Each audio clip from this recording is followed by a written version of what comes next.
உம்மால் தான் வந்தது என்று நான் நன்றி சொல்வேன். நீரே இதை செய்தீர், உம்மால் தான் வந்தது என்று நான் நன்றி சொல்வேன். பாதம் அமர்ந்திருப்பே, உம் பாதம் அமர்ந்திருப்பே, அதுதான் மிக நல்லது. அபிஷேக ஒளிவ மரம் தேவ ஆலயத்தில் வளர்கின்றவர்.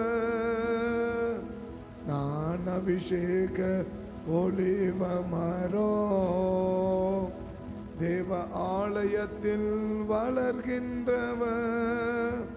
நீரே இதை செய்து உம்மால் தான் வந்தது என்று நான் நன்றி சொல்வேன்.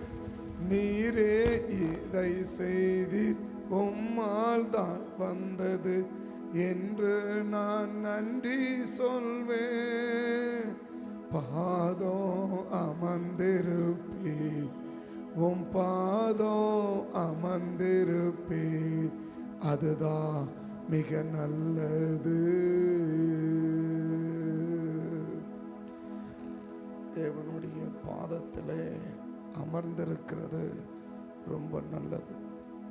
தேவனுடைய பாதத்திலே அமர்ந்திருக்கிறது, தேவ சமூகத்தில் அமர்ந்திருப்பது, கர்த்தரோடு நேரங்களை செலவிடுவது. அதான் தேவனோடு அமர்ந்திருக்கிறதுனா, தேவனுடைய பாதத்தில் அமர்ந்திருக்கிறதுனா ஆண்டவரோடு கூட நேரத்தை செலவிடுவது. ஆண்டவரோடு கூட நேரத்தை ஒரு மனுஷனோடு செலவிடுகிற நேரத்தை விட மற்ற நேரங்களை செலவிடுகிறத விட இன்னைக்கு பொழுதுபோக்கு அப்படின்னு சொல்லி பல மணி நேரங்கள் சில நாட்களை எல்லாம் இன்னைக்கு நம்ம செலவிடுறோம். சில நாட்கள் எல்லாம் நம்ம சில பொழுதுபோக்கு அப்படின்ற காரியத்துக்காக இன்னைக்கு நாட்களை செலவிடுகிறோம். சில மணி நேரங்களில் பல மணி நேரங்களை என்ன செய்கிறோம், செலவிடுறோம். பல மணி நேரங்கள் ட்ராவல் பண்ணுறோம். பல விதமான பணங்களை அவ்வளவு பணங்களை செலவு பண்ணுறோம். எதுக்குன்னா ஒரு பொழுதுபோக்கு அப்படின்ற அந்த டைம் பாஸ் பண்ணுறதுக்காக அப்படி பண்ணுறாங்க. ஆனால் இது ஒரு மனுஷனுக்கு எவ்வளவு நல்லதை கொண்டு வரும் அப்படின்றத விட தெரியலது. ஆனால் சொல்லுது, தேவனுடைய பாதத்தில் இல்லை தேவனோடு நேரத்தை செலவிடுகிறது நமக்கு ரொம்ப நல்லது அப்படின்னு. தேவனோடு நேரத்தை அதாவது தேவனுடைய பாதத்தில் அமர்ந்திருப்பது இல்லை தேவ சமூகத்தில் அமர்ந்திருப்பதுன்னா ஆண்டவரோடு கூட நேரத்தை நம்ம செலவிடுறது. ஆண்டவரோடு நேரத்தை செலவிடுறது, அந்த ஆண்டவரோடு நேரத்தை செலவிடுகிறது எப்படி வேணாலும் இருக்கலாம். நம்ம துதிக்கலாம், இல்லை ஸ்தோத்திரம் பண்ணலாம், இல்லை வேதத்தை வாசிக்கலாம், இல்லை வேதத்தை தியானிக்கலாம், இல்லை புஸ்தகங்களை வாசிக்கலாம். ஸோ இப்படி பலவிதமான நேரங்களில் என்ன செய்யலாம், இல்லை செய்திகளை நம்ம கேட்கலாம், எதை வேணாலும் செய்யலாம். ஆனால் தேவன் சம்பந்தப்பட்ட அந்த காரியத்தில் நம்ம அதிகமான நேரங்கள் நம்ம செலவிடும்போது அது ஒரு தேவனுடைய பிள்ளைகளுக்கு ரொம்ப நல்லது அப்படின்றார். ரொம்ப நல்லதுன்னா அது எப்படிப்பட்ட நல்லதை தான் நமக்கு செய்யும். தேவனோடு நேரத்தை செலவிடுகிறது எப்படிப்பட்ட நன்மையை நம்ம செய்யும். ஆண்டவருடைய விருப்பம் கூட நம்ம ஆண்டவரோடு கூட அதிகமான நேரம் இருக்கணும் என்பது தான் ஆண்டவருடைய விருப்பங்களும் கூட இல்லை. அப்படி தான் மார்க் 3ஆம் அதிகாரத்தில் நம்ம வாசிக்கிறோம். மார்க் 3ஆம் அதிகாரத்தில் நம்ம வாசிக்கிறோம். அவர் 12 பேரை தெரிந்து கொண்டு முதலாவது அவர்கள் தன்னோடு கூட இருக்கவும் பிறகு அவர்கள் பிரசங்கம் பண்ணவும் அவர்களை ஏற்படுத்தினார் அப்படின்றார். மார்க் 3ஆம் அதிகாரம் 14வது வசனம். அப்பொழுது ஆண்டவராகிய இயேசு 12 பேரை தெரிந்து கொண்டு அவர்கள் தம்மோடு கூட இருக்கணும். அதுதான் ஃபஸ்ட்டு. ஒரு தேவன் தெரிந்து கொள்ளப்பட்ட பிள்ளைகள், இன்னும் சொல்லணும்னா இல்லை தேவனால் தெரிந்து கொள்ளப்படுறவங்க அவரோடு கூட என்ன செய்வாங்கன்னா இருப்பாங்க. அவரோடு கூட முதலாவது தம்மோடு கூட இருக்கவும், ரெண்டாவது தான் மற்றது எல்லாமே. இது அவருக்கு செய்வது தான் ஃபஸ்ட்டு, அவருக்காக செய்வதெல்லாம் ரெண்டாவது தான். பிரசங்கம் பண்ணுறதோ, நோயை குணமாக்குறதோ, பிசாசை துரத்துறதோ எல்லாம் அப்புறம். ஆனால் முதலாவது என்ன செய்யணும்னா, என்னோடு கூட இருக்கணும், தேவனோடு கூட இருக்கணும் என்பது தான் தேவனுடைய மிகப்பெரிய வாஞ்சையாக இருக்குது, தேவனுக்கு மிகப்பெரிய ஆசையாக இருக்குது. அப்போது தேவனோடு கூட இருந்தால் ஒரு மனுஷன் நேரத்தை செலவிட்டால், அதிகமான நேரங்கள் ஆண்டவரோடு கூட இருந்தால் நமக்கு அதிகமான நன்மைகள் இருக்குது. அது நல்லது அப்படின்னு இருக்குதுன்னா, இப்போது அதிகமான நேரங்கள் செலவிடுதுன்னா அப்போ தேவ சமூகத்தில் உட்கார்ந்துக்கிறதா அப்படின்னா, ஸோ நம்ம இருக்கிற நேரங்களில் நம்ம யாரோட கூட நேரங்களை செலவிடுகிறோம். உட்காந்துக்குதுன்னா எந்த வேலையும் செய்யாமல் வீட்டிலே உட்காந்துக்கிறது அப்படின்னு நம்ம எடுத்துக்கக்கூடாது. ஸோ நம்ம நேரங்கள் யாரோடு கூட செலவிடப்படுகிறது, அதிகமான நேரங்கள் யாரோடு கூட செலவிடப்படுகிறது. நிறைய பேருக்கு ஃப்ரெண்டுங்களோட நேரத்தை செலவு பண்ணுறாங்க, மற்ற காரியங்களை செலவு பண்ணுறாங்க, ஃபோனில் செலவு பண்ணுறாங்க, மற்ற எங்கெங்கேயோ செலவு பண்ணுறாங்க. அதிகமான நேரங்கள் 24 மணி நேரம் இருக்குன்னா, ஸோ வேலை செய்கிற நேரங்களை போக மற்ற நேரங்களை எதுக்கு நம்ம அதிகமாக செலவிடுகிறோம், அதுதான் கர்த்தர் கணக்கில் வைப்பார். நம்ம நேரங்கள் யாரோடு கூட செலவு செய்யப்படுது, நம்முடைய சம்பாஷணைகள் யாரோடு இருக்குது, நம்முடைய பேச்சு யாரோடு இருக்குது, நம்முடைய சிந்தனைகள் யாரோடு இருக்குது, நம்முடைய எண்ணங்கள் யாரோடு இருக்குது, நம்முடைய உணர்வுகள் எதை பற்றி உணர்கிறது, நம்ம சிந்தனைகள் எதை பற்றி சிந்தித்து கொண்டு இருக்கிறது. இதை தான் தேவன் என்ன செய்கிறான்னா கணக்கில் எடுக்கிறார். அப்போ எல்லாமே விட்டுட்டு எந்த வேலையும் செய்யாமல் வந்தபடி சர்ச்சிலேயே உட்கார்ந்து நிற்கிறது அப்படின்னு நம்ம எடுத்துக்கக்கூடாது. அப்படி எடுத்தாலும் பிரச்சனை இல்லை, அது நல்லது தான். ஆனால் தேவன் இருக்குன்னா நமக்கு வேலைகள் பலவிதமான பொறுப்புகள் உண்டு, பலவிதமான வேலைகள் உண்டு. அதனால் நம்ம அதிகமான நேரங்கள் உட்கார்ந்திருக்கவில்லைனாலும் அதிகமான நேரங்கள் என்ன செய்ய முடியும்னா செலவு பண்ண முடியும். இப்போ நம்ம ட்ராவல் பண்ணுற நேரங்களில் நம்ம எதை பற்றி சிந்திக்க முடியும், தேவனை பற்றி சிந்திக்க முடியும், வசனத்தை பற்றி சிந்திக்க முடியும், பாடல்களை பாட முடியும், தேவனை துதிக்க முடியும், தேவனை ஸ்தோத்திரம் பண்ண முடியும். எந்த நேரங்களில் நம்ம போகிற நேரங்கள், ட்ராவல் பண்ணி போகிற நேரம், வர்ற நேரம் இல்லையா. கந்தாகை மந்திரி எவ்வளவோ பொறுப்பு அவனுக்கு இருந்திருக்கு, எவ்வளவோ பொறுப்பு இருக்குது. அப்போஸ்தலர் 8ஆம் அதிகாரத்தில் கந்தாகை மந்திரி எத்தியோப்பிய தேசத்துலேருந்து எங்கே வராரு, எத்தியோப்பிய தேசத்துலேருந்து எருசலேமுக்கு தேவனை தொழுது கொள்ளும்படி வரார் இல்லையா. அந்தபடி அவன் அங்கிருந்து போனான் இல்லை. ஆண்டவர் சொல்கிறார் பாருங்க, இந்த எத்தியோப்பியா தேசத்துக்கு அப்பொழுது ராஜஸ்திரி ஆகிய மந்திரியும் அவருடைய பொக்கிஷங்கள் எல்லாவற்றுக்கும் தலைவனமாக இருந்த எத்தியோப்பியனாகிய ஒருவன், அப்போ எத்தியோப்பியா தேசத்திலேருந்து பணிந்து கொள்றதுக்கு எங்கே வர அப்படின்னா எருசலேமுக்கு வர. ஆசியாவுக்கு ஒரு கண்டம் விட்டு வர. இருக்கிறது ஒன்று சொல்லியிருக்கிறேன். பைபிளில் அதிகமான தூரங்கள் ட்ராவல் பண்ணி கர்த்தரை தொழுது கொண்டவங்கள 2 பேர். ஒன்று இந்த எத்தியோப்பிய கந்தாகை மந்திரி, மற்றொன்று சாஸ்திரிகள். இவர்களாவது எங்கேருந்து வந்தாங்கன்னு சொல்கிறாரு, ஆனால் அவங்க எங்கேருந்து வந்தாங்கன்னு கூட சொல்லப்படலை. கிழக்கிலேருந்து வந்தாங்க அப்படின்னு சொல்கிறாங்க. கிழக்கேன்னா எதுக்கு கிழக்கே, இந்த ஊருக்கு கிழக்க, இந்த ஊருக்கு கிழக்க, இந்த ஊருக்கு கிழக்க அப்படின்னு சொல்லலாம். அப்படின்னு சொல்லிட்டு போனால் கடைசியாக சொல்லணும்னா அடுத்த ஊரே சொல்ல முடியாத ஒரு நியூசிலாந்து தான். அடுத்த ஊர் சொல்ல முடியாத ஊர். இந்த நியூசிலாந்து கிழக்க கடல் தான் இருக்குது. அதனால் நியூசிலாந்துக்கு கிழக்க எந்த ஊரும் சொல்ல முடியாது.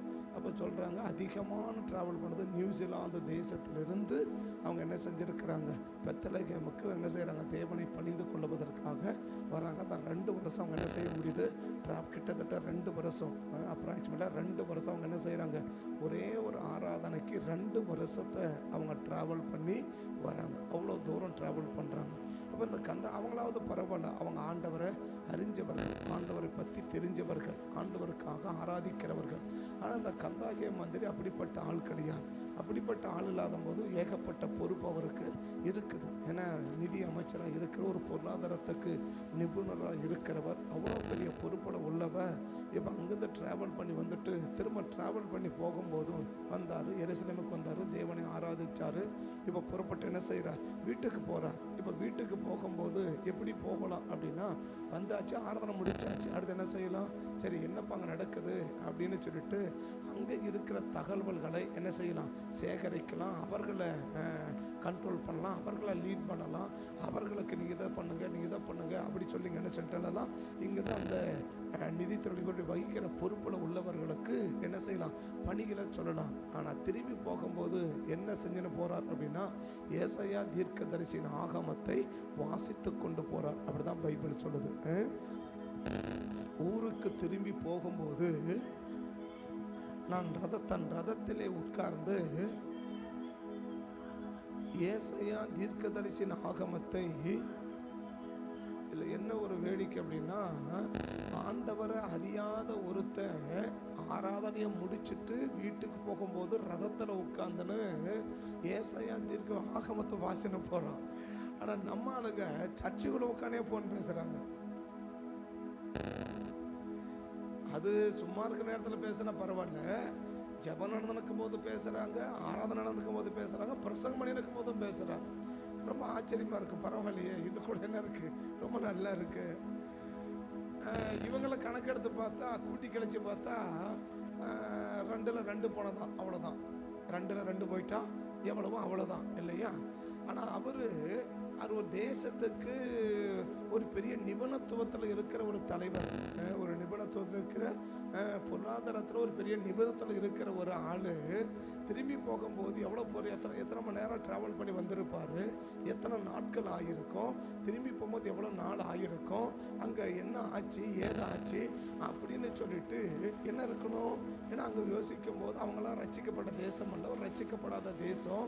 அப்படி ரட்சிக்கப்படாத தேசத்துலேருந்து ஒருத்தங்க வந்துட்டு இவ்வளோ நாள் வந்து ஆப்பிரிக்கா தேசத்துலேருந்து ஆசியா மைனருக்கு கண்டம் வந்து ஆராதனை பண்ணிட்டு வர்றதுக்கு எத்தனை நாள் ஆகிருக்கும், போக எத்தனை நாள் ஆகிருக்கும், இத்தனை நாட்கள் விட்டுட்டு வந்திருக்கிறவன் என்ன ஆச்சு அப்படின்னு சொல்லிட்டு, சரி வந்தோம் ஆராதனை முடிஞ்சிச்சு, அடுத்து என்ன செய்யலாம், அங்கே என்ன நடந்துச்சு அப்படின்னு அவங்கள தொடர்பு கொண்டு அங்கே என்ன நடக்குது, இதே நடக்குது அப்படின்னு சொல்லி அப்படி தான் கேள்விப்பட வேண்டியது இருக்கணும். ஆனால் அவன் உட்காந்து எதை வாசிச்சுட்டு போகிறான், ஏசாயா ஆகும் பைபிளை வாசிச்சுட்டு போகிறாரு. ஆனால் இவங்க ஆராதிக்கிறாங்க, ஆவியில் நிரப்புறாங்க, அந்நிய பாஷை பேசுகிறாங்க. அதை தான் சொன்னேன், முடிக்கிறதுக்கு முன்னாடியே உட்காந்து அப்படி உட்காந்து போன் பேசுகிறாங்க. இவங்க யாருன்னா 2ல் 2 போனால் எவ்வளவோ அவ்வளோதான். வேணா சில விஷயத்தை வெளிப்படையாக சொல்ல முடியாது. அதனால் இப்படி இருக்கும்போது தான் யோசிப்பேன், ஓஹோ அவனை ஏன் இவ்வளோ பொக்கிஷங்களுக்கு தலைவனாக வச்சாரு அப்படின்னா இதுதான் காரணம் இல்லையா. அவன் என்ன பண்ண முடியுது, டிராவல் நேரத்தை கூட வீணாக்க முடியல ஒரு ஆளை. பட் ட்ராவல் பண்ணி வர்றது, ரதத்தில் ட்ராவல் பண்ணி வர்றாரு, அசல் குதிரை வண்டியில் ட்ராவல் பண்ணி போகிறது எவ்வளோ சிரமம் நமக்கு தெரியும் இல்லையா. சில பேர் ஷேர் ஆட்டோவில் ட்ராவல் பண்ண முடியாது, ஏன்னா ரொம்ப பேசஞ்சர் ஆட்டோவில் ட்ராவல் பண்ணுவாங்க. பேசஞ்சர் ஆட்டோவில் ட்ராவல் பண்ணுறதுக்கும் ஷேர் ஆட்டோவில் ட்ராவல் பண்ணுறதுக்கும் நிறைய வித்தியாசம் இருக்குது. அப்படி இருக்கும்போது அவன் குதிரை வண்டியில் வரான், ரதம் நேரத்தவன் குதிரை வண்டியில் வரான். குதிரை வண்டியில் வர்றவன் எந்த வீட்டு வரான், ஒரு கண்டத்துலேருந்து ஒரு கண்டத்தை தாண்டி வரான். ஒரு கண்டத்தை அவன் எவ்வளவு அவன் சுகமான வாழ்க்கையை வாழ்ந்தவன் எவ்வளவு இப்போ ட்ராவல் பண்ணி வரும்போது அவன் உடம்பு எவ்வளவு களைப்பாகும், எத்தனை நாள் ட்ராவல் பண்ணுவான். இவ்வளவு ட்ராவல் பண்ணிட்டு வந்தான், ஆராதனை முடிச்சுட்டு திரும்பி போகும்போது தான் வேலையில் இது பண்ணி போகலை, எதை பண்ணிட்டு போகிறான்னு சொன்னால் பைபிளை வாசிச்சுட்டு போகிறான் உட்காந்துக்கிட்டு. அப்போ அவனுடைய ட்ராவல் நேரத்தை கூட அவன் என்ன செய்ய முடியல, வீணாக்கிறதுக்கு விரும்பலை. டிராவல் நேரத்தையே வீணாக்க விரும்புவத ஒரு எத்தியோப்பிய தேசத்தில் இருக்கிறவன் எப்படி ஆண்டவரை அறிஞ்சு வேதத்தை வாசித்து அபிஷேகம் பெற்று ஆவியில் நிரம்பி அந்நிய பாஷை பேசின்னு உள்ள உட்காந்து போன் பேசுறவங்க எப்படி. இவங்களால பட் அந்த உட்கார்ற ஒரு 2 மணி நேரம் இல்லை ஒரு 1.5 மணி நேரம் இல்லையா, இவ்வளவு இந்த நேரத்தை கூட இவங்களால என்ன செய்ய முடியல, தேவனுக்கு கொடுக்க முடியல. எத்தனை மணி நேரம் மிச்சம் பண்ணால் ஆராதனை முழுசாக அட்டன் பண்ணாங்கன்னா, ஆயத்த ஜபத்துலேருந்து அட்டன் பண்ணாங்கன்னா எவ்வளோ நேரம் இருக்கும். ஸோ மற்ற ஞாயிற்றுக்கிழமை ஆராதனா ஒரு 3 மணி நேரம் கணக்கு, ஒரு 2.5 மணி நேரம் கணக்கு, இல்லை ஒரு 3 மணி நேரம் கணக்கு. நம்ம இது பார்த்தா 2.75 மணி நேரம் தான் நம்மளுடைய கணக்கு, அவ்வளோ நேரம் தான் கணக்கு. ஒரு முழு ஆராதனை அட்டன் பண்ணால் ஒரு முழு ஆராதனை அட்டன் பண்ணால் அது ஞாயிற்றுக்கிழமை நாள், மற்ற நாள் கிடையாது, ஃப்ரீ டைமு நாள் இருக்குது. இந்த நாளில் ஒரு 2.5 மணி நேரத்தை கூட இவங்களால் என்ன செய்ய முடியல, தேவனுக்கு கொடுக்க முடியல. ஆண்டவரே என்னை ஆசீர்வதிங்க அப்படின்னு கேட்பாரு இல்லையா? அப்படின்னு ஜெபம் பண்ணுறோம், என்ன ஆசீர்வதிங்கப்பா. அவர் கேட்பாரு, 2.5 மணி நேரத்தை கூட என்னால் என்ன செய்ய முடியல, உனக்கு முழுசாக கொடுக்க முடியல, எப்படி உன்னை ஆசீர்வதிக்கிறது அப்படின்னு ஒரு கேள்வி அவர் கேட்குறாரு. நிறைய பேருக்கு அதில் விழலை. இது ஒரு கூட்டம். எந்த கூட்டம்? உள்ள உட்காந்துனே ஆவியாக நிரம்புவாங்க, உள்ள உட்காந்து போன் பேசுவாங்க. எனக்கு அப்படியா ஆசையாக இருக்கும். பரவாயில்லையே, இவ்வளவு சூப்பராக வளர்ந்துருக்காங்களே, வெரி குட். இப்படி போல இது போல் ஒரு 50 பேர் இருந்தால் எப்படி இருக்கும் சபை? சூப்பராக இருக்குமில்ல அப்படின்னு இல்லையா? போனை தூக்கி வெளியே ஓடுவாங்க. நான் சொல்கிறேன், அப்படியே அவசரம்னு யாரை ஃபோன் பண்ண போகிறாங்க? பாஸ்டர் ராஜாமணி தான் சொல்லுவார், உனக்கு நல்லவையா போன், உனக்கு நல்லவனா எங்களுக்கு ஊழியக்கார கொடுத்தல எங்களுக்கு சொல்லுவார், ஏன்னா உனக்கு நல்லவனை ஃபோன் பண்ண போகிறான், போனதுக்கு ஓடு அப்படின்னு. அடுத்து சொல்லுவாங்க, பாஸ்டர் உங்கள் ஃபோனு சுவிட்ச் அப்படி இருக்குது, ஃபோனு நான் பேசுறதுக்கு, ஃபோனு நான் பேசுறதுக்கு நீ நினைச்சு முதல்ல பேச மாட்டேன். அவர் எடுத்து சொல்லுவார், ஃபோனு வச்சுருக்கிறது நான் பேசுறதுக்கு இல்லையா, எனக்கு எப்போ தோணுதாப்போ என்ன செய்வேன், அப்போ பேசுவேன். மற்றதை ஆஃப் பண்ணி தூக்கி போட்டு வச்சுருப்ப இல்லையா? நீ ஃபோனை ஆஃப் பண்ணி வச்சுருக்கிறேன்னா நான் ஃபோனை உனக்கு வச்சுருக்கிறேன், எனக்கு வச்சுருக்கிறேன் அப்படின்னு சொல்லுவேன். இப்படி சொன்ன தேவ மனுஷர்களா எங்கே ஃபோனை தூக்கி அடிச்சுக்க இல்லையா? ஆனால் 3 மணி வந்தது 3 மணி நேரத்தில் 30 மணி நேரம் ஃபோன் தான் உட்காந்துக்கிறேன். நான் சொல்கிறேன், ஜாய்ஸ் மேலே சொல்கிறாங்க, சாதாரண நீ சரியான கான்செப்டில் இருந்துட்டு 1 செகண்ட் டைவர்ட் ஆகி வெளியில் வந்தால் 34.5 நிமிஷம் ஆகுமா உன்னுடைய மைண்டை கான்செப்ட் பண்ணுறதுக்கு. சாதாரண நல்ல கான்ஃபிடென்ட்ல உட்கார்ந்துட்டு நல்ல பிரசன்னத்தை இருந்துட்டு நீ டைவர்ட் ஆகிட்டு உள்ளே வந்தால் திரும்பவும் மைண்டை கான்செப்ட் பண்ணுறதுக்கு, அந்த சரியான பிரசன்னை பண்ணுறதுக்கு 34.5 நிமிஷம் ஆகுன்றாங்க. அப்படின்னா அந்த 34 முதல் ஃபோனுக்கு 34 நிமிஷம், 2வது ஃபோனுக்கு 34 நிமிஷம். இப்போ 4 கால் வச்சு என்ன ஆகி வச்சுப்போ, 4 ஃபோன் வந்துச்சுன்னா உன் ஆராதனை நேரமே டோட்டலாக அவுட்டு. பேருக்கு என்ன வரலாம், ஆராதனைக்கு வந்து போனா அப்படி வேணா சொல்லிக்கலாமே ஒழிய என்ன செய்ய முடியாதுன்னா, இவங்க என்ன செய்ய முடியல. ஒரு எத்தியோப்பியன் எங்க வந்து உட்கார்ந்து போறான், வரான் ரதத்தில் வரான், குதிரை வண்டியில் வரான், எவ்வளோ வலிக்கணுது. நமக்கு சாதாரண ஆளுங்க பஸ்ஸில் போயிட்டு வந்தாலே அடுத்த நாள் படுத்துக்கிறாங்க. பஸ்ஸில் போய் வந்தாலும் என்ன செய்கிறாங்க, அப்படி படுத்துக்கிறாங்க. பஸ்ஸில் உடம்பெல்லாம் வலிக்குது. எங்கே போய் வந்தா, பஸ்ஸில் உட்காந்து போய் பஸ் ஒன்றும் ஓட்டலை, பஸ்ஸில் உட்காந்துன்னு போய் வந்தாலே என்ன வலிக்குது, உடம்பு வலிக்குது. பஸ்ஸில் உட்காந்து 1 மணி நேரம் ட்ராவல் பண்ணி 2 மணி நேரம் ட்ராவல் பண்ணி உட்காந்தாலே உங்களுக்கு உடம்பு வலிக்குன்னா, நாங்களாம் 18 மணி நேரம் பஸ்ஸிலேயே ட்ராவல் பண்ணிட்டு திரும்ப அடுத்த நாள் காலையில் வெடிக்கால 4 மணிக்கெல்லாம் எழும்பி திரும்ப அடுத்த நாள் 12 மணி வரைக்கும் ஒர்க் பண்ணோம். அப்போ நாங்களும் எப்படி பண்ணியிருப்போம்? சாதாரண 1 மணி நேரம் போய் உட்காந்தாலே உங்களுக்கு என்ன செய்ய முடிய மாட்டிருக்கு. நமக்கு வந்தாலும் ஒரு நாள் ட்ராவல் பண்ணிட்டு வந்தால் அடுத்த நாள் நீண்டு படுத்துடுறாங்க. என்னது ரெஸ்ட்? எதுக்கு ட்ராவல் போனதே ரெஸ்ட்டுக்கு தான், வந்து ஒரு ரெஸ்ட் இல்லையா? என்ன ரெஸ்ட்டு? உடம்பெல்லாம் வலிக்குது. பஸ்ஸில் போய் வந்ததுக்கு இவ்வளோ நல்லா ரோடு போட்டு வச்சுருக்கிறான், இந்த ரோட்டில் பேட்ரோல் பண்ணி பஸ்ஸில் போய் வந்து உட்காந்தாலே அடுத்த நாள் ரெஸ்ட் தேவைப்படுது. எத்தியோப்பியா தேசம், ஆசியா ஆப்பிரிக்கா கண்டத்துலேருந்து ஆசியா கண்டத்துக்கு குதிரை வண்டியில் ஒருத்தன் வந்திருக்கான். உடம்பு எப்படி இருந்திருக்கும்? அவன் யாரு? சாதாரண ஒரு கிராமத்தானா? இல்லையா? அவன் யாரு?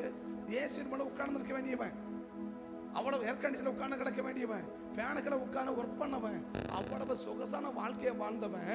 ஆராதனைக்கு வரும்போது குதிரை வண்டியில் வந்துட்டு திரும்ப போகிறான். ஆனால் சொல்கிறேன், பஸ்ஸில் உட்காந்து பைபிள் படிக்கிறது நம்ம ரொம்ப கஷ்டம்னா, இவன் குதிரை வண்டியில் உட்காந்து எப்படி பைபிளை படிச்சிருப்பான்?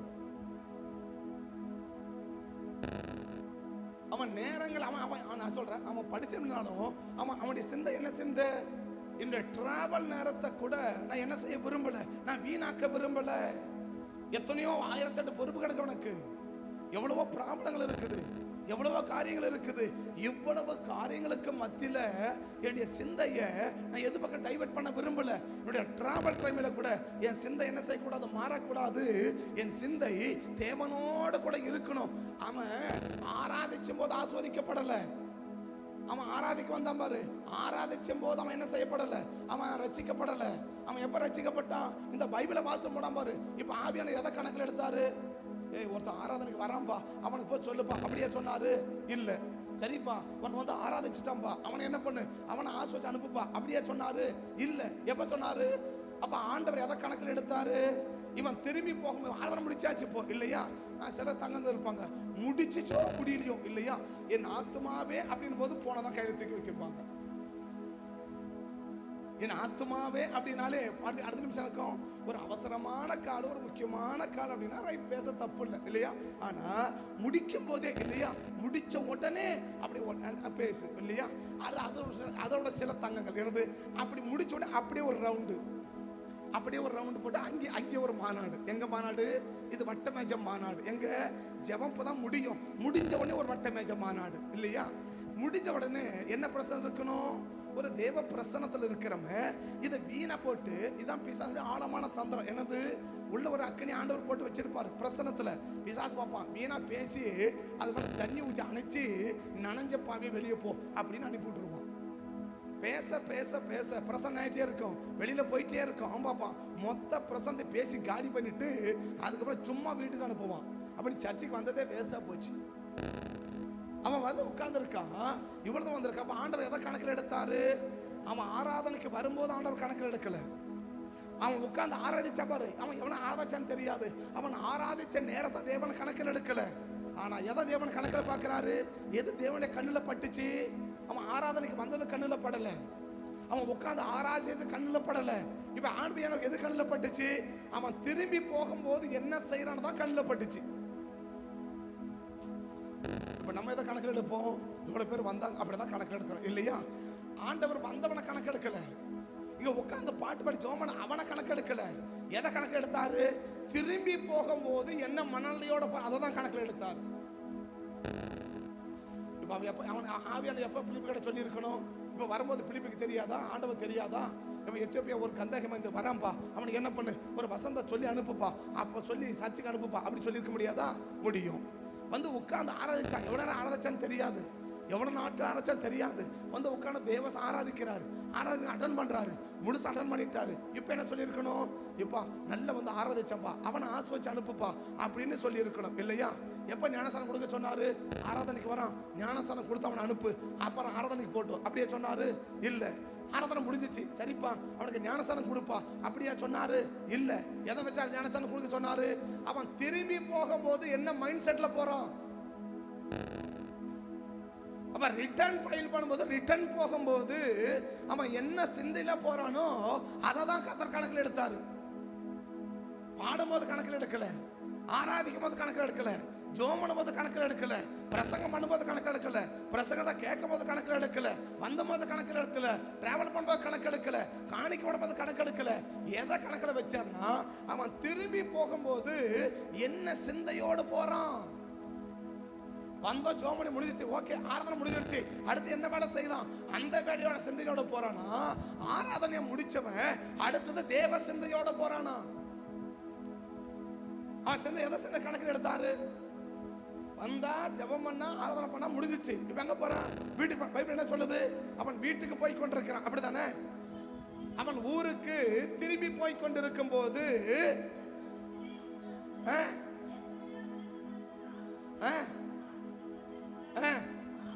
ஆவியானவர் நீ போய், உண்மையான ஆவியானவர் எப்ப சொல்லியிருக்கணுங்க? அவன் வரும்போது சொல்லியிருக்கணுங்க இல்லையா? அவன் உட்கார்ந்து ஆராதிச்ச போது சொல்லியிருக்கணுங்க, அவன் உட்கார்ந்து ஆராதிக்கும் சொல்லியிருக்கணும். ஆனா ஆவியானவர் எதை கணக்கில் எடுத்தாரு? இவன் வந்ததையும் கணக்கில் எடுக்கல, அவன் உட்கார்ந்ததையும் கணக்கு எடுக்கல. திரும்பி போகும்போது என்ன சிந்தையோட போறான்? அவன் டிராவல் பண்ணி போறான என்ன சிந்தையோட போறான்? அவன் வந்ததவனை ஞானசானத்தோட நடத்தல, அவனை வந்ததவனை ஆஸ்பத்திரியோட நடத்தல, அவன் உட்கார்ந்து ஆராதிச்சது ஆஸ்பத்திரியோட நடத்தல.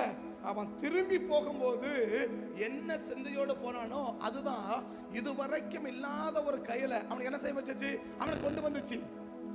இதுவரைக்கும் செய்யாத ஒரு செயலை அவனுக்கு செய்ய வச்சுச்சு. இப்பதான் அவன் அனுப்புற எந்த இப்ப என்ன பண்ண சாத்தோட சேர்ந்துக்கோ, அவனுக்கு அதை என்ன பண்ண விளக்க சொல்லு. இப்ப விளக்க சொல்றான், தண்ணீர் இருக்குது, தடை என்ன? எப்ப தண்ணிக்குள்ள முக்கினாரு? எப்ப ஞானசானம் எடுத்தாரு? திரும்பி போகும்போது, வீட்டுக்கு போகும்போது தான் ஞானசானம் கொடுத்தாரே ஒழிய எப்ப ஞானசானம் கொடுக்கல. வரும்போது ஞானசானம் கொடுக்கல, ஆராதனை முடிச்ச உடனே ஞானசானம் கொடுக்கல. ஆராதனையை முடிச்சிட்டு இப்ப சிந்தை என்ன சிந்தையோட வெளியில போறான்.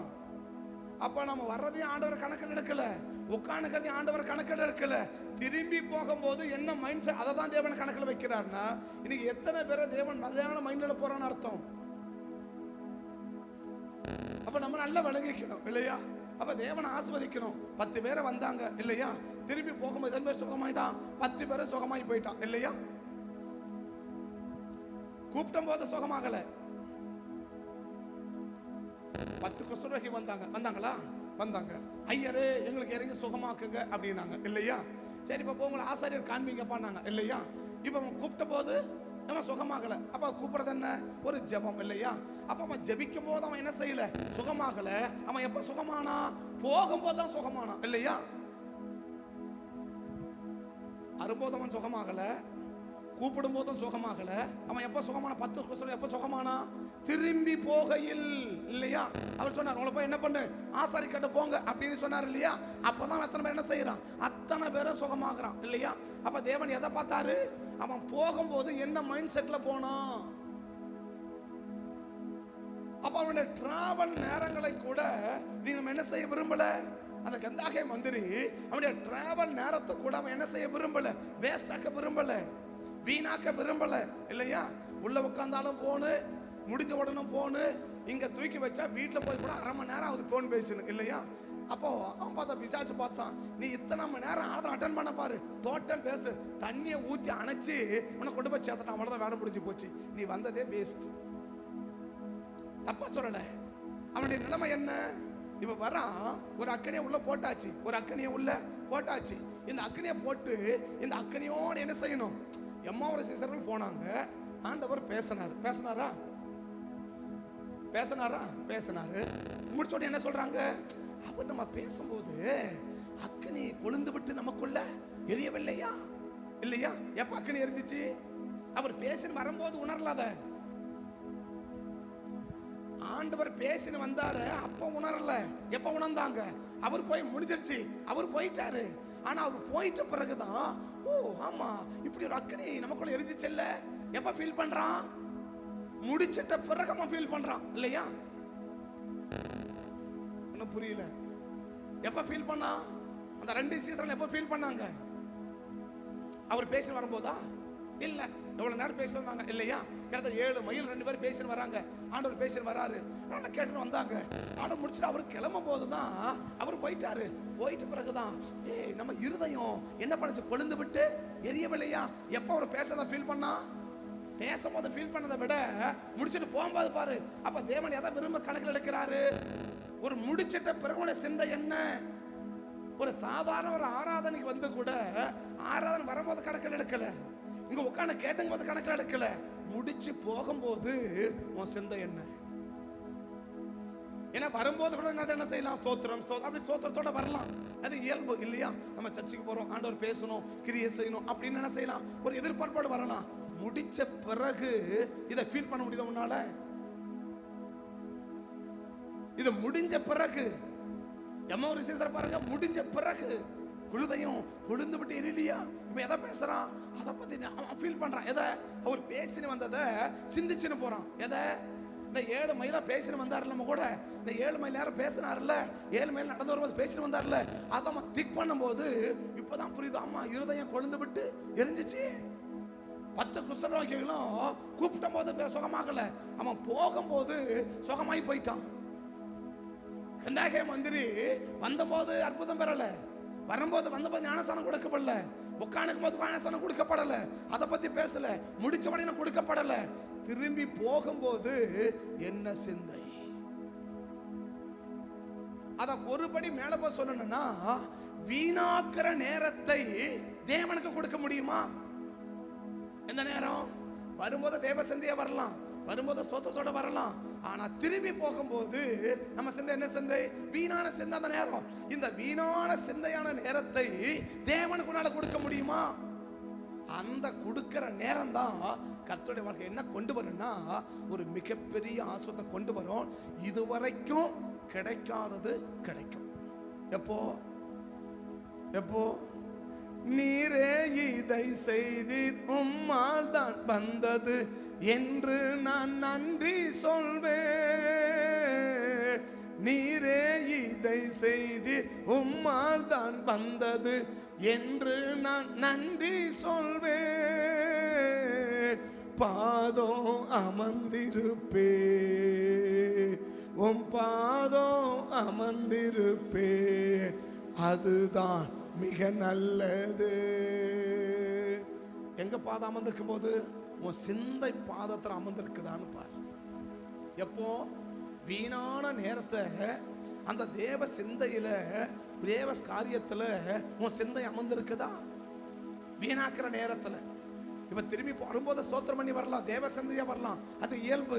ஆனா திரும்பி போகும்போது ஒரு மனுஷன் எப்படி போறது வாய்ப்பு இல்லை, தேவ சிந்தைய போக வாய்ப்பு இல்லை. வரும்போது வருகிற சிந்தை, போகும்போது சிந்தைய போறது இல்லை. போகும்போது ஒரு கதை உலக கதை அப்படி சொல்றேன். நல்ல அக்கறையை போட்டு அனுப்பும் போது ஆபிசாச்சு பாப்பா 2 பேரை எழுப்பி நல்லா பேசி நிறைய நேரம் பேசி அது மேல தண்ணியை ஊற்றி அணைச்சி உன்னை வெளியே சும்மா அனுப்புறதுல பிசாசு ரொம்ப குறியா இருக்கிறோம். முடிச்ச உடனே நோ டாக், ரொம்ப சைலண்ட். அப்படியே அதை பத்தி அந்த பிரசனத்தை ஃபீல் பண்ணி அந்த பிரசனத்துல எலும்பு அந்த பிரசனத்தை யோசிச்சு அந்த பிரசனத்தோடே போகிற பத்தியா அதை தான் கேட்ட எதிர்பார்க்கிற அந்த காலையில. அப்படி அந்த தேவ சிந்தை, எந்த சிந்தை? வீணான நேரத்தை தேவ சிந்தைக்கு நீ கொடுத்தா அந்த சிந்தைய தேவனோட கூட அமர பண்ணினா இதுவரைக்கும் கிடைக்காததை உனக்கு கிடைக்க பண்ணுவன். இதுவரைக்கும் உனக்கு கிடைக்காதது, இதுவரைக்கும் உனக்கு கிடைக்காததை உனக்கு நான் கிடைக்க பண்ணுவேன். அதுதான் நல்லது. எது நல்லது? நீ வந்து கிடைக்காம போறது நல்லது இல்ல. நீ வந்த ஒண்ணு என்ன செய்யல, அவன் எத்தனை முறை வந்தான்னு நமக்கு தெரியாது. யாரு? கந்தக மந்திரி எத்தனை முறை வந்தா நமக்கு தெரியாது. ஆனா இந்த முறை வரும்போது என்ன பண்ணிட்டு போயிட்டா, இத்தனை வருடமா கிடைக்காத ஒண்ணு, இத்தனை நாட்களா கிடைக்காத ஒண்ணு, இதுவரைக்கும் பிரயாசப்பட்டு கிடைக்காத ஒண்ணு எப்ப கிடைச்சிச்சுன்னா அவர் சிந்தைய வீணாக்குற நேரத்துல தேவசம் அமர பண்ணினாரு பாரு, அப்பதான் கிடைச்சிச்சு. அதுதான் தேவன் சொல்லுது, தேவனுடைய பாதத்துல அமர்ந்திருக்கிறது நல்லது. தேவனுடைய பாதத்துல எது அமர்ந்திருக்கணும்? ஆள் அமர்ந்திருக்கிறது இல்ல. ஆளுங்க தான் உட்கார்ந்து இருப்பாங்க. அதான் சொல்றேன், ஆளுங்க தான் உட்காந்துக்கிறாங்க.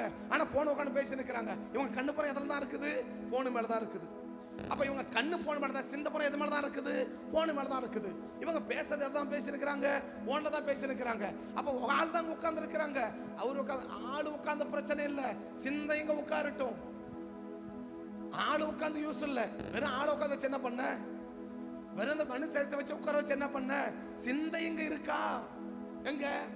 தேவ சமூகத்துல சிந்தை இருக்கா? தேவ சமூகத்தை பத்தி சிந்தை சொல்லி இருக்குதா? வந்து முடிச்சாச்சு. இப்ப என்ன தோணுது அவருக்கு? நம்ம போறோம். அப்ப என்ன செய்யலாம்? இந்த புஸ்தகத்தை வாசிக்கலாமே, இந்த இதை வாசிக்கலாமே, இதை யோசிக்கலாமே. ஆமா, இது யாரை பத்தி சொல்றாரு? இது எதை பத்தி சொல்லுது?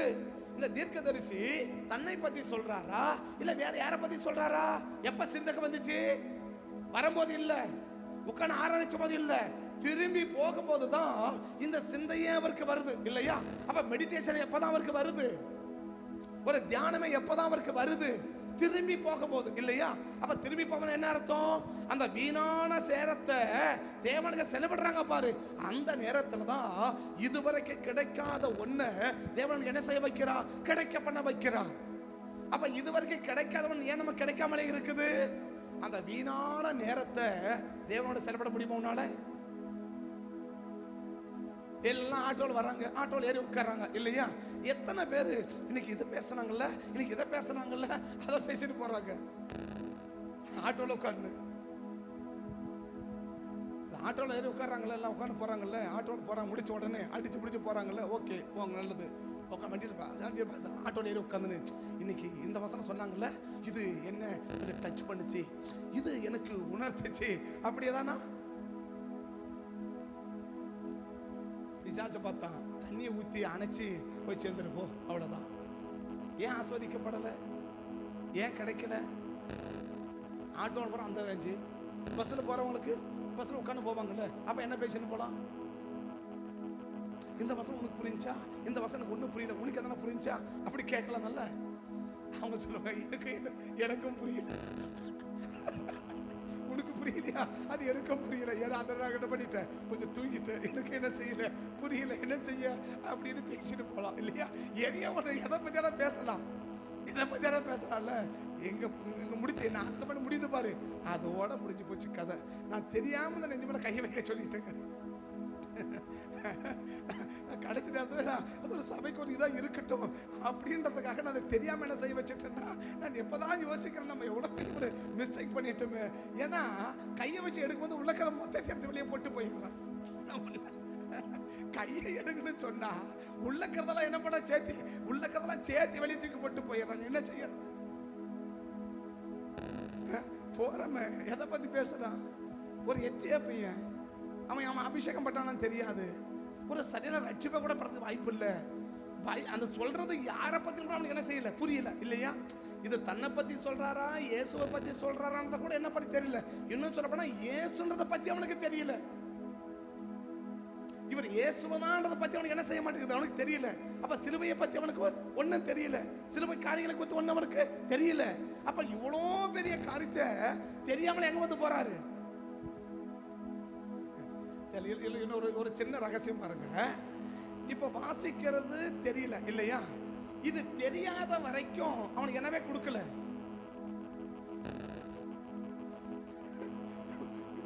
நாங்க ஞானசானம் கொடுத்தவங்களுக்கு தெரிஞ்சிருக்கன்னு கேட்டா தெரியல.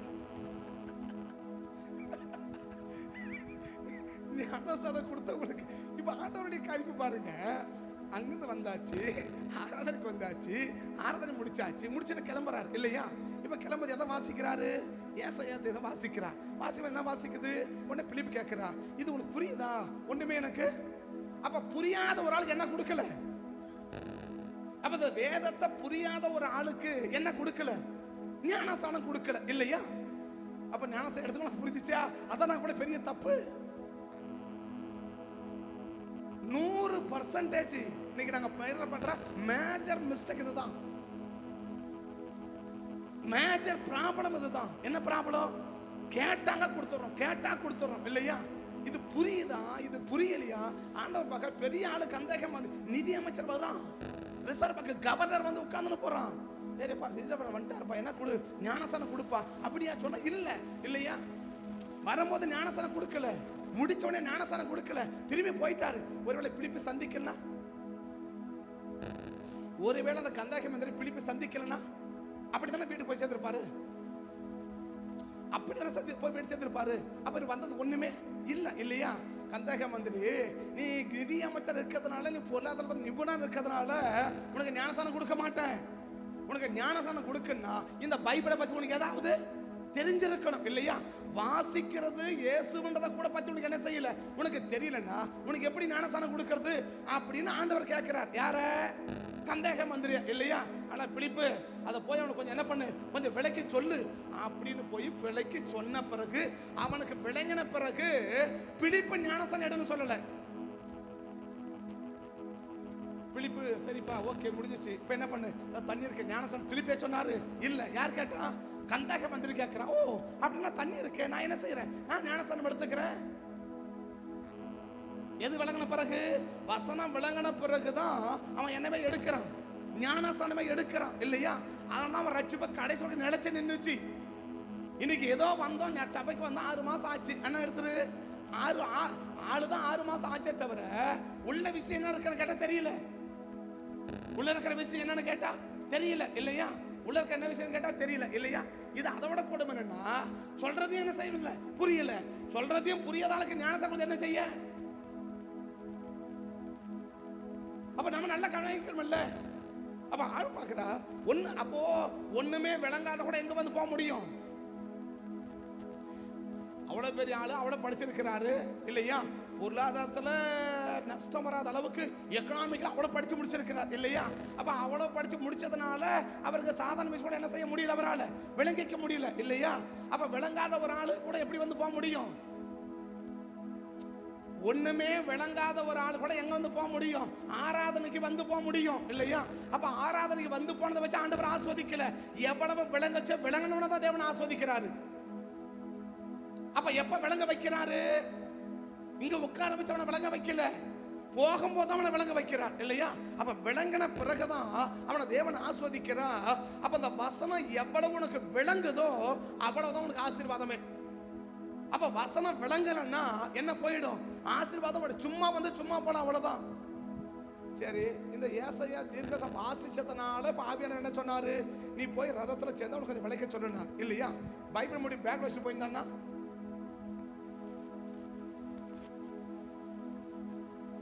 பைபிளை மூடி ரதத்தில் வச்சுட்டு ஓகேப்பா சரி டயர்டா இருக்கு நான் கொஞ்சம் படுத்து ரெஸ்ட் எடுக்கிறேன் அப்படின்னு படுத்து தூங்கின்னு போயிருந்தான்னா என்ன செஞ்சிருப்பாரு? ஆவியானவர் என்ன பண்ணிருப்பாரு? ஓகேப்பா அவன் பைபிளை மூடிட்டான், ஓகே நீ பண்ணு, நீ உன் வேலையை பாருப்பா, நீ உட்காந்து ரெஸ்ட் பண்ணி விட்டுட்டு பாருல. அப்ப இதுவரைக்கும் கிடைக்காத ஒண்ணு இந்த கந்தேக மந்திரிக்கு கிடைச்சிச்சு. எப்ப கிடைச்சிச்சு? வீணான நேரத்தை தேவ நேரத்துக்கு செலவிடும் போது இதுவரைக்கும் கிடைக்காத ஒண்ணு என்ன செய்யணும்? நமக்கு தேவன் கிடைக்க பண்ணுவார். அப்ப அதான் சொல்றாரு, அவருடைய பாதத்துல அமர்றது. எது அமர்றது? சரீரம் அமர்றது இல்லைங்க, சிந்தை அமரணுங்க. நீங்க சிந்தைய பிடிக்கதாங்க பெரிய பாடு. எதை? சிந்தைய பிடிச்சு உட்கார வைக்கிறதாங்க பெரிய பாடு. ஆளை உட்கார வச்சிடலாம், சிந்தைய உட்கார வைக்க. அதான் சொல்லிட்டாரா நீதி ஞானி சொன்னார். என்ன சொன்னாரு? எப்பா பட்டணத்தெல்லாம் ஈஸியா பிடிச்சிடலாம், முதல்ல உன் மனசை நீ புடி, உன் மனசை நீ இருக்க புடி, உன் மனசை நீ பிடி. அதுதான் பெரிய சாதனை, இல்லைன்னா அதெல்லாம் வேதனை. உன் மனசை பிடிக்கலன்னா எல்லாம் வேதனையா தான் இருக்குமே தவிர சாதனையா இருக்காது. நம்ம நினைக்கலாம் வேணா என்னது நாங்க சர்ச்சுக்கு போயிட்டு வந்துட்டோம், சாதனை அது இல்லை. உன் மனசை பிடிச்சு உட்கார வை, அதுதான் சாதனை. அவன் எதை பிடிச்சி உட்கார வச்சான்? எவ்வளவோ காரியம் இருக்கு, எல்லாம் தூக்கி வாரம் ஐயா அப்படின்னு பிடிச்சி எதை உட்கார வச்சான்னு சொன்னா தேவன் உட்கார வச்சு ஏசாயா வாசிக்கிறான். இது எதை பத்தி சொல்லுது? இது இப்படி சொல்லுது, இது இப்படி சொல்லுது, இது இப்படி சொன்னாங்களே, அப்ப இது என்ன அர்த்தம்? இது ஒண்ணுமே எனக்கு புரியலையே அப்படின்னு அவன் யோசிக்க நேரம் போதுதான், அவன் சிந்தையை பிடிச்சி வேதத்துல உட்கார வைக்கும் போதுதான் ஆண்டவர் சொன்னாரு, அவனை ஆசீர்வதிக்கிற நேரம் வந்துச்சு. இது வரைக்கும் கிடைக்காத ஒண்ணு அவனுக்கு கிடைக்கப்பட்ட நேரம் வந்துச்சு, அனுபவம் கொடுத்துட்டு போப்பா அப்படின்னு கொடுத்து அனுப்புறான். இதுவரைக்கும் கிடைக்காத ஒண்ணு நம்முடைய வாழ்க்கையில கிடைக்கணும்னா நம்முடைய சிந்தைய தேவ சமூகத்துல செலவு பண்ணுங்க. சிந்தைய தேவ சமூகத்துல அமர பண்ணுங்க. அமர்ந்தா ஆளு உட்கார்ந்து பிரயோஜனம் இல்லைங்க, ஆளு உட்கார்ந்து பிரயோஜனம் இல்லை. சிந்தைய உட்காரவை, உன் சிந்தைய பிடிச்சி அந்த சிந்தைய தேவனோடு கூட விடு, அந்த சிந்தைய தேவனோடு நெருங்க விடு, அந்த சிந்தையில தேவனோடு இரு, அந்த தேவ சிந்தையா இரு. அந்த தேவ சிந்தை தான் என்ன செய்யணும்? இதுவரைக்கும் கிடைக்காத ஒண்ணு நமக்கு கிடைக்க பண்ணும். கண்களை மணி நேராச்சு, விளக்க பேச நேரம் எனக்கு முடிக்கிறேன். கண்களை மூடுவோம். நீரே இதை செய்தி உம்மால் தான் வந்தது என்று நான் நன்றி சொல்வேன். நீரே இதை செய்தீர் உம்மால் தான் வந்தது என்று நான் நன்றி சொல்வேன். பாதம் அமர்ந்திருப்பே, பாதம் அமர்ந்திருப்பே, அதுதான் மிக நல்லது.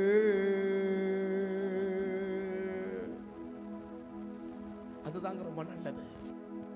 தேவனுடைய பாதத்துல சரீரம் அமர்ந்திருக்கிறத விட சிந்தை அமர்ந்திருக்கிறது தான் ரொம்ப நல்லது. இன்னைக்கு ஆளுங்க சரீரத்தை உட்கார்ந்துருப்பாங்க, ஆனா சிந்தை எங்கேயோ கிடக்கும். ஆளுங்க இங்கதான் உட்கார்ந்துருப்பாங்க, அவன் சிந்தனையெல்லாம் எங்கேயோ இருக்கும், சிந்தனையெல்லாம் எங்கேயோ இருக்கும். அந்த சிந்தனையை தேவனோடு இணைய விடாது. இன்னைக்கு சிந்தையை அடக்கி உன் சிந்தையை தேவனோடு கூட அமர பண்ணிட்டா அதுதான் நல்லது. என்ன நல்லது? இதுவரைக்கும் கிடைக்காத ஒண்ணு உனக்கு கிடைக்கும். இதுவரைக்கும் கிடைக்காத ஒண்ணு உனக்கு கிடைக்கும். இதுவரைக்கும் கிடைக்காத நமக்கு கிடைக்கணும்னா இன்னைக்கு தேவ சமூகத்துல சிந்தையை அமர பண்ணுங்க. கை வேலை செய்யட்டும். ரதம் போயிட்டே இருக்கு, ரதம் ஓட்டிட்டே இருக்குது. அவன் சிந்தை தேவனோடு இருக்குது, அவன் சிந்தை வேத வசனத்துல இருக்குது, அவன் சிந்தை தேவ பிரசன்னத்துல இருக்குது. இன்னைக்கு சிந்தையை தேவனோடு கூட அமர பண்ணணும்னு கர்த்தர் விரும்புகிறார். நீ சரீரத்தில் என்னோடு இருக்கிறத விட உன் சிந்தையில என்னோடு கூட இருந்தது. இதுவரைக்கும் கிடைக்காததை உனக்கு கிடைக்க பண்ணிடுவேன். பரிசுத்த தேவ கரத்துல எங்களை தாட்டி அர்ப்பணிக்கிறோம். எங்க சிந்தையை அடக்கி அமர பண்றதுக்கு எங்களுக்கு கிருபை கொடுங்கப்பா. நாங்கள் சரீரத்தில் மட்டும் சபையில் உட்கார்ந்துட்டு எங்கள் சிந்தையை அலையப்பாய விட்டுட்டு நாங்கள் காரியத்தை பண்ணிக்க விரும்பலை. எங்கள் சிந்தையில் உம்மோடு இருக்க விரும்புகிறோம். எங்கள் சிந்தை எப்போதும் தேவ சிந்தையா, தேவனை குறித்த காரியங்களை சிந்திக்கிற சிந்தையா எங்கள் சிந்தை இருக்கட்டும். அந்த சிந்தை தான் இதுவரைக்கும் கிடைக்காதவனை கிடைக்க போறனா அப்படி சிந்திச்சு சிந்தனையில நேரத்தோடு தேவனோடு கூட நேரத்தை செலவிட, சிந்தனையை தேவ சமூகத்தில் அமர பண்ணி உங்க நாமத்தை மகிமைப்படுத்த கிருபை தந்து காத்துக்கொள்ளுங்க. தேவ கத்தை ஒப்பு கொடுக்கிறோம். நடத்தும் ஆடக செய்யும் கத்தோட கிருபை தாழ்த்தலும் இந்த நாள் முழுவதும் கையில் ஒப்பு கொடுக்கிறோம். இந்த நாளுக்கு விரோதமாய் உருவாக்கப்படும் ஆயுதங்கள் எல்லாம் இயேசுவின் நாமத்தில் வாய்க்காதே போகட்டும். அந்தகார வல்லமைகள் நிர்மூலமாய் போகட்டும். கத்தோட கிருபைகளை தாங்கி வழிநடத்தி ஆளுக செய்து எங்களை ஆசீர்வதிக்கட்டும்ப்பா. கத்தப்படி செய்வதற்காக நன்றி சொல்கிறோம். பள்ளிக்கு போகிற பிள்ளைகள், பணிக்கு போகிற பிள்ளைகள், பயணத்தில் இருக்கிற பிள்ளைகள் அத்தனை பேர் வழியும் கத்தோட கரமிருந்து வழிநடத்தி ஆளுக செய்யட்டும். ஆலயத்தின் வேலைப்பாடுகள் எல்லாம் கத்தை பொறுப்படுத்து நேர்த்தியை செய்து முடிச்சு உன் நாமத்தை மகிமைப்படுத்த கிருபை பாராட்டும்படி ஜெபிக்கிறோம். சகல துதிகள் மகிமை எல்லாம் ஒருவருக்கே செலுத்தி உமை உயர்த்தனை தாழ்த்தி வலிமையாக்கிறோம். அப்படி ஊழியர்கள் கடமை செஞ்சிருக்கிறோம். குற்றங்களை மன்னிங்க, குறைகளை மன்னிங்க, செம்மையா செய்ய கிருபை தந்து காத்து நடத்துங்க. கத்தரை ஒப்பு கொடுக்கிறோம். இயேசுவின் நாமத்தை விட ஜெபிக்கிறோம் நல்ல பிதாவே, ஆமென். என் ஆத்துமாவை கத்தரை ஸ்தோத்திரி, உலகமே பரிசுத்த நாமத்தை ஸ்தோத்திரி. என் ஆத்துமாவை கத்தரை ஸ்தோத்திரி, கத்தர் செய்த சகல உபகாரங்களையும் மறவாது. ஆமென், ஆமென். கத்தர் ஆசீர்வதிப்பார். ஸ்தோத்திரம், ஸ்தோத்திரம்.